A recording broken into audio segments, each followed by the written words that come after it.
What's up guys, welcome to Supercars of London and my 1 month review with the Mercedes-AMG GTS. Now this first month has been completely different to any other of the first months that I've had owning a brand new car. I have pretty much driven on every single possible road that I feel that I could potentially come across when driving this car. I have driven it in the mountains in the south of Germany and Austria. I have driven it in the hills in the south of France. I've also driven it in the tight, twisty underground car park roads of Monaco. But as well, I've driven on some pretty unforgiving roads here in the UK where the road surface just isn't as good as some of the other countries in Europe. So with no more boring talk from the outside of the car, I'm just going to jump in the driver's seat. Let's go for a drive and see where we end up.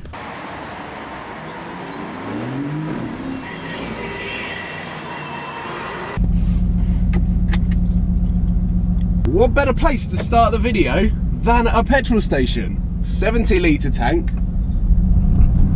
About £75 worth of fuel. Into the car we go. Let's kick this video off a 30-day summary or review that kickstarts my ownership of the AMG GTS. And of course I want to make this video and I want to continue documenting what it is like to own this car, to bring you guys along with the journey of owning this car, potentially falling in love with it, but just following its journey as it gets transformed further and further into a car that I originally envisaged, and had help from you guys as well from the AMG modification video where all of you suggested all of the different modifications. Let's see where this day takes me. To kick things off, every time I start this car, it starts in comfort mode. It relaxes me into driving this car in a very comfortable way, and it just makes me happy. It makes me be prepared for the journey. Comfort mode shuts the exhaust valves, softens everything. I've got very light steering around the cities and around town. Oh, look at that, Civic Type R. It's quite nice. But most importantly, all of the other modern technologies that we've got with the parking sensors, the rear reversing cameras, helps me when I'm moving around town with the big bonnet that I've got ahead of me. And when I'm driving it at low speeds, it does feel really big. And as soon as I start picking up the speed going on the motorways or through the country lanes, everything in the car just seems to shrink a little bit, which makes the whole package and the whole driving experience just that little bit more enjoyable when you don't have to worry just how wide this car is. Because it is crazy wide, but it just doesn't feel it some of the time, which I suppose is one of the really good things about driving this around town, is it's not as intimidating as it looks from the outside.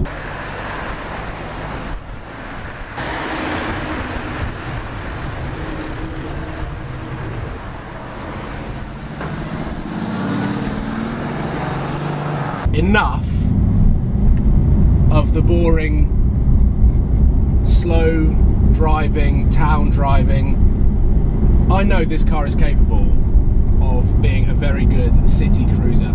Yes, the fuel economy isn't that great, but start-stop at least helps a little bit. But as a driving car, comfort mode is not where you want to sit. You want to move it up to sport, which basically holds the gear ratios just that little bit longer, stiffens up the suspension, the exhaust valves stay shut, which is an interesting proposition for me driving it in sport. But I can flick it into manual with the tap of a paddle, and the throttle response becomes a lot more active and also a lot more ready to go. And the 503 brake horsepower, 510 PS becomes a lot more available.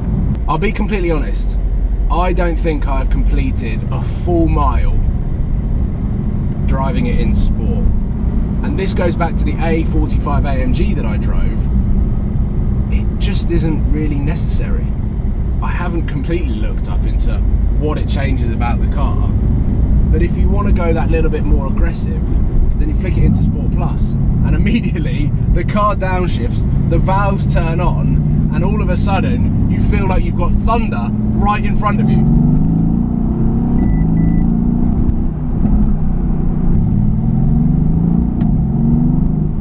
You get a fantastic AMG exhaust note that really does sound like thunder and then the crackles on the overrun, just like lightning. And this is what this car is all about. The bi-turbo V8, rumbling out of the back, rear wheel drive, instant power. And then this is where all of these buttons down here come into play. I can flick it into manual and have it completely in manual all the time. If I'm still in Sport Plus mode and I don't want to take it out of it and I get caught in traffic, I can take off the automatic start-stop. I can firm up the suspension, or I can take off the suspension just how I like it. And even at low speeds in Sport Plus, the steering is relatively light. But just like the Aventador SV that I drove at Southern Sky, it comes to life pretty quickly, and this car becomes exactly what Mercedes built it to be. A super GT car that when you want it to be. It is a crazy, crazy sports car.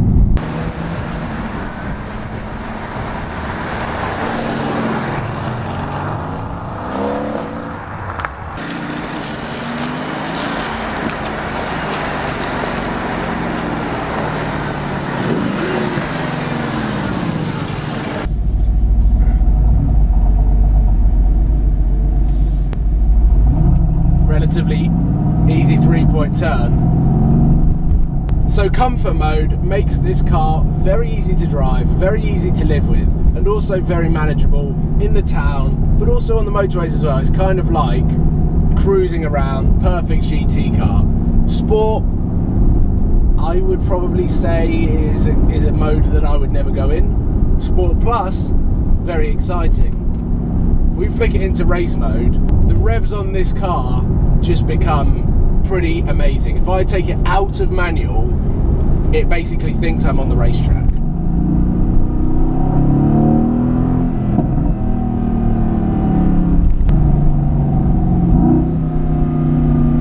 See what I mean?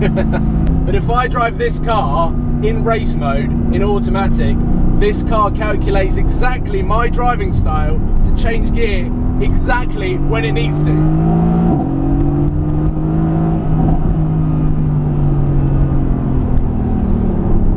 Brake for the downshift. There it is. The gearbox on this car.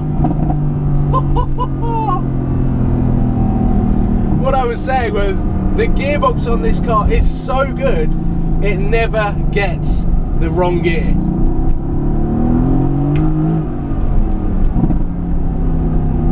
And it just wants to interrupt me every time that I'm trying to say something. This car always puts a smile on my face.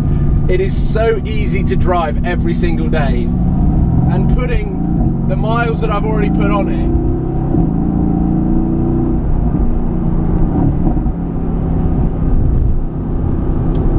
this car grips well.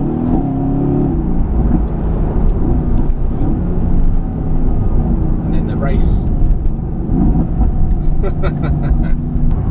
So here we are, we have made it onto the motorway, one of the best places that this car sits. And we did quite a lot of motorway miles on our European trips, so what better place to be, I suppose, to kick off some of the quickfire Q&As that you guys have sent in through Twitter and Instagram about this car, what it's like to own, have I missed my Lamborghini, and how long do I plan on keeping the car. Samuel Mills on Twitter has asked if I could change one thing about the AMG, what would it be? And let's go back to when Mercedes launched the car. I didn't like it, I thought it was too soft and not a worthy replacement of the SLS. I didn't particularly like the SLS either, so it was crazy for me 6-7 months later, having seen a few on the road, watched some reviews on cars, and I started to fall in love with it. But I fell in love with the car, the engine, the interior more than I did the exterior. So as if you've seen the modification video, the one thing that I would probably change is to make the exterior a little bit more aggressive and sharper than what it currently looks like. Stenny10 on Twitter has asked, when am I going to take it drifting? Of course, being a rear-wheel drive car and being an AMG, this car enjoys going sideways quite a lot. When am I going to go drifting? I would love to learn how to drift, how to control a car on oversteer, go on a skid pan, take this car there as well so that I can learn the limits of this car with traction control off. Obviously, I can't do it on public roads because it is just unsafe. The car will probably be out of control around 90% of the time, and it's illegal as well. So I definitely want to take it drifting. Over the summer, I'm going to be looking up ways in which I can go to car control lessons, drifting lessons, whatever it is. I definitely want to take this car there, and I want to learn about how to control a rear-wheel drive car when it's on oversteer. Jan Piatek, I think that's how you pronounce the name, and I'm sorry if that's not, has asked whether this was the perfect European cruiser.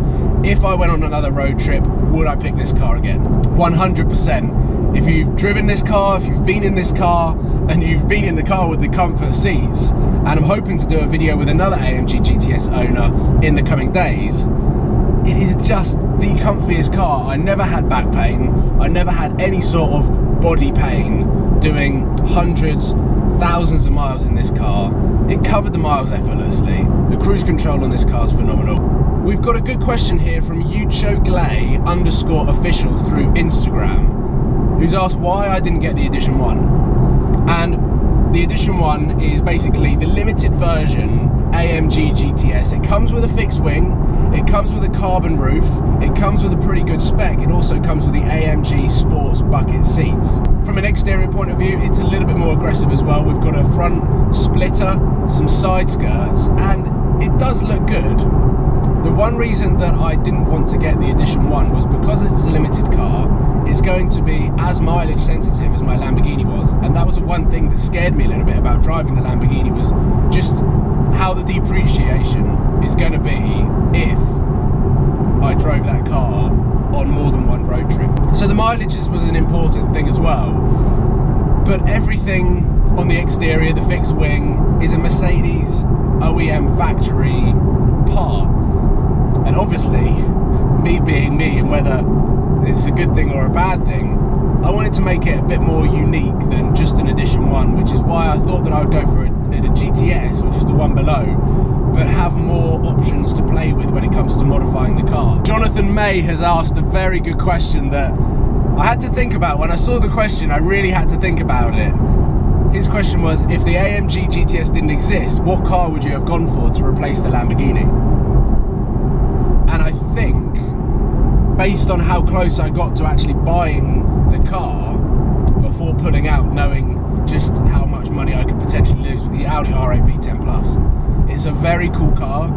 It's starting to grow on people. I've seen a lot on Instagram, I've seen a lot driving about, and people are starting to realise that that car is as good, if not better, than a Lamborghini Huracan, but also looks just as good, looks just as aggressive. I've seen a couple on the road, they do look great, but I think once we start seeing some really cool specs, it is going to be a really good looking car, and one now that you can pick them up for £120,000. In the grand scheme of things, looking at Huracan prices, it is an absolute bargain. You're getting so much car for your money. Is that like a Riviera Blue RS6? Mercedes thought about, how do we make our car work well in the city? And I think they have thought about pretty much everything. They've covered everything, because it just works everywhere. It works everywhere, and it's just, I cannot believe that if someone had said to me 18 months ago, you are going to own a Mercedes-AMG GTS and you are going to be talking about it like this, like this, like this, and you're going to fall in love with that car after selling a Lamborghini, I would have absolutely laughed in anyone's faces who would have told me that, because I didn't like the car. I didn't like this car. And of course, the Lamborghini dream was so important to me. And having driven the Aventador SV, I still think the Lamborghini dream is alive. I still think it is there. I still think that I'm yet to experience and discover the real Lamborghini dream, which I think is V12. So that, I suppose, is something that I've realised since driving the Aventador SV. But going back to the Mercedes, because this is what this video is all about, living with the Mercedes for 1 month, incredibly easy, incredibly comfortable, not stressful at all.